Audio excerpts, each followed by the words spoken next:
26 तारीख को यहाँ एक बेहतरीन फाइनल देखने में आ रहा है, जो यहाँ दो टीमों के दरमियान खेल रहा है।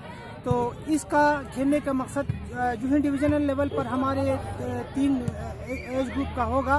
इसके बाद ये लोग जम्मू में जाएंगे, जम्मू डिवीजन से ये लोग कम्पीट करेंगे। इसके बाद भारतीय रियासत जम्मू कश्मीर के ज़िला बांडीपुरा में आज सूबाई सतह की वॉलीबॉल चैंपियनशिप इख्तिताम पजीर हुई। ये चैंपियनशिप महकमा यूथ सर्विसेज एंड स्पोर्ट की तरफ से मुनाकिद की गई थी। इस तकरीब में एसएसपी बांडीपुरा जुल्फ़िकार आज़ाद मेहमान खुसूसी थे। चैंपियनशिप में करगिल और लेह समेत वादी के 11 अजला से ताल्लुक़ रखने वाले 700 के करीब लड़के और लड़कियों ने शमूलियत की। तकरीब के दौरान ज़िला इंतज़ामिया की जानिब से तमाम शमूलियत कर रही टीमों को 1.5 लाख रुपए का किट दिया गया।